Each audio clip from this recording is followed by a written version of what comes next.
All right, everybody. I am here, Chicago Bears Daily, reporting live on Victory Tuesday. Feels cool to say. It seems like something that you wouldn't even think would happen. Nobody thought we were gonna win that game last night in prime time. Belichick breathing down George Halas's neck for the sole rights to second overall coaching wins in history. And we just didn't let him do it. We didn't let him get it. And holy shit, what a fashion that we did it too. That game started from start to finish. We owned that game. I First off, I hope that Lucas Patrick turns out to be okay. I heard it's a toe issue. To the extent of his injury, none of us truly know yet. So we got the job done somehow with Sam Mustipher in at center. There's some viral clips of him out there, and he just looks clueless. I'm glad the world knows just what we've been dealing with all year at the offensive line because, man, I feel bad for Fields. I feel bad for the run game. Everybody somehow with this offensive line, I mean, we're hobbling along there. So to go, Fields looked great. Fields looked incredible last night. The whole team, that was a team victory. I think Troy Aikman last night, he said, we dominated in all three phases, offense, defense, and special teams. And that was like the first game, honestly, I can say in a long time that I felt like we actually took control of and won. We didn't just not lose, we won. So we went out there and we won that game. We took control of that game and we won that game. And the offense was actually moving. The offense looked good. The defense was making plays. They were stopping. And everybody says Belichick comes in and he makes these young quarterbacks cry. He makes them their bitch. Not last night. Not last night at all. And to watch, it was like poetry. It's just what we needed as a Bears franchise, a team that's been struggling. We're young. We have holes on the roster. It's just what we needed to go out there and show up and show out on a primetime game. Now, we scored over 30 points. I can't remember. It might have been 2018 the last time we scored 30 points in a fashion like that.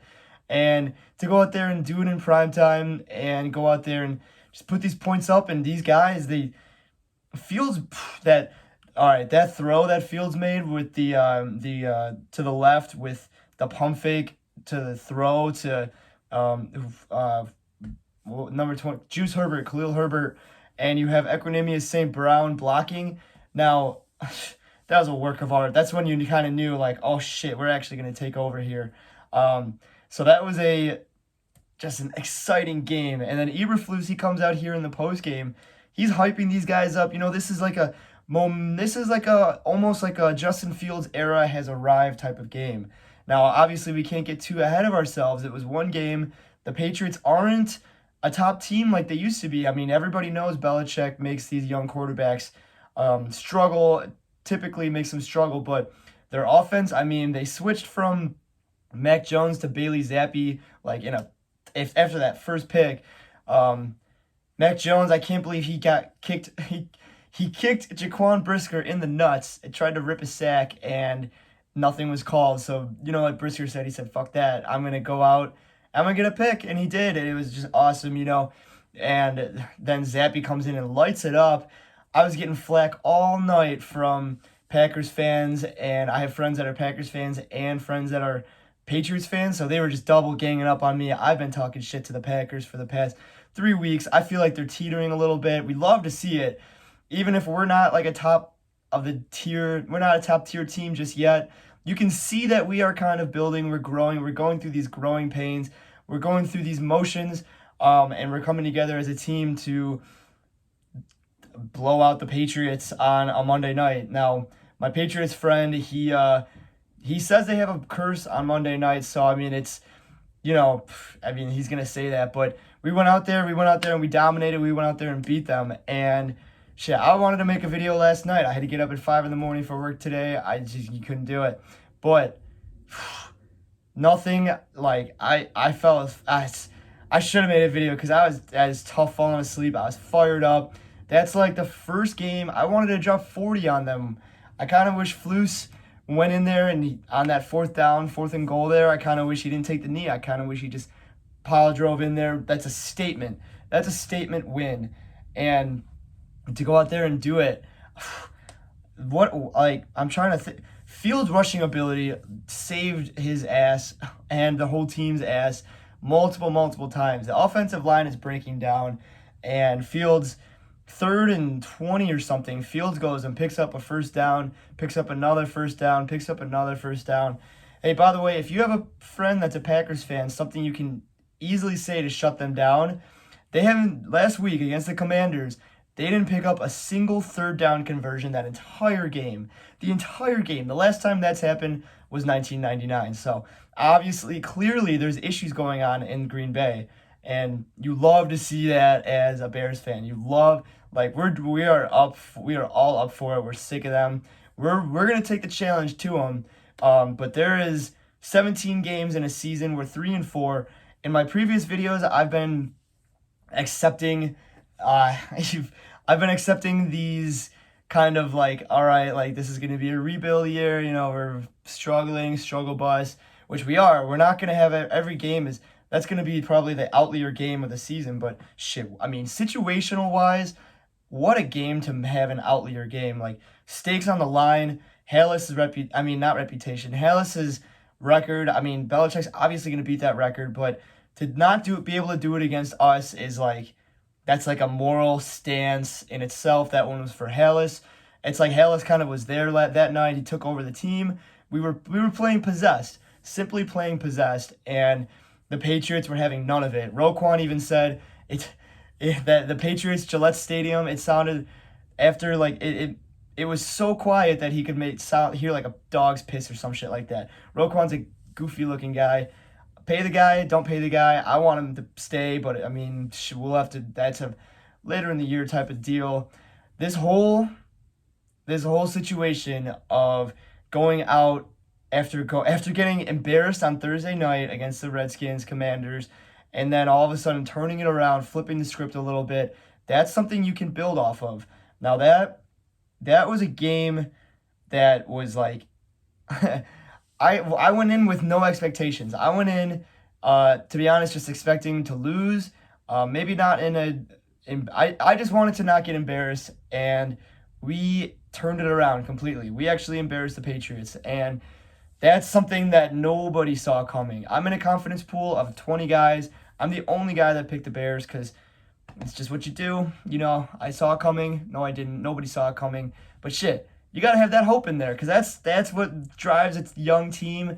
I mean, these young guys, I've been saying it all year long. When you don't have a team of stars and you don't have stars on a team and you have a bunch of young guys that are fighting for not only contracts, but they're fighting for their reputation, they're fighting to become the star of the team, become stars of the team, someone's going to step up, someone's going to make plays. Last night the rookies showed out. Both Jaquan and Kyler Gordon got a pick. Roquan got a pick. We got a couple sacks. Coming from the young guys, what more could you really ask for? We really went out there and we showed them that these young guys on our team are not going to just fuck around. They're not going to just sit down and lose. We're not tanking. We're not tanking for shit. I don't care. We're not tanking. Last week, I thought we were tanking. But this team legitimately showed a sign of life, and I haven't seen anything quite like it in a few years. And I know our record is 3-4, but so is half the league. So we're obviously not going to go very far in terms of the postseason. But if we keep winning like games situationally like that was probably the biggest situational game of the season, I'll say.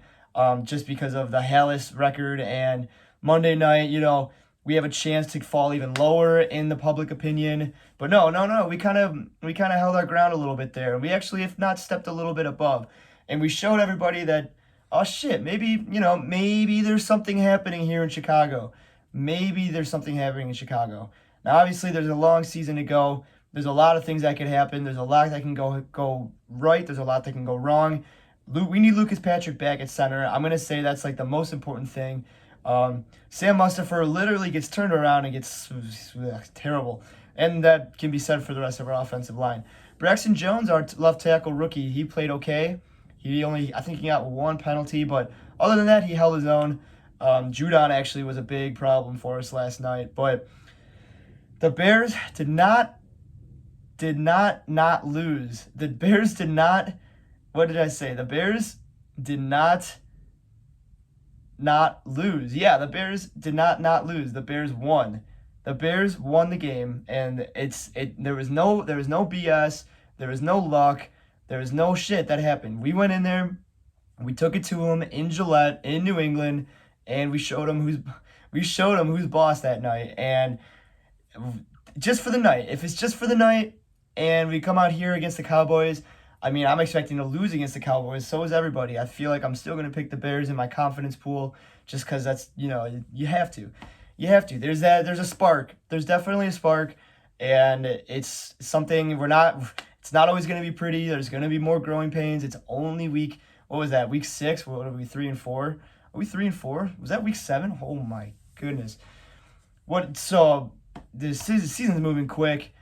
We're growing, and that was just something that if you're a Bears fan, if you're a real Bears fan that's been suffering for a few years now, it's something that you just love to see, and hopefully going forward, we're going to see a little bit more of that. And sheesh, I mean, I'm going to try to start uploading more videos because Spark is back. We were down bad for a few weeks there, but we were back in business. Cowboys is going to be a tough game. And I mean, we'll see what happens. But if you are a Bears fan and you'd like to see what's going on, see what I have to say, because what I have to say is super important about the Bears. I like to talk about the Bears. I like to talk shit about the Packers. You name it. Go ahead and hit that subscribe button for more videos. Drop a like and a comment. We always appreciate your support. Get the ball rolling in the comments. I'll strike up a conversation about the Bears. And now we gotta wait. It's a short week now. We gotta wait for Bears Sunday afternoon. But let's see what happens. I am fired up. I know that the rest of the fan base is fired up. That's something that we haven't seen in a long time. So drop a like, hit that subscribe button, and leave a comment. And I will see you after the Bears beat the Cowboys 20-17. Go Bears, baby. Let's go.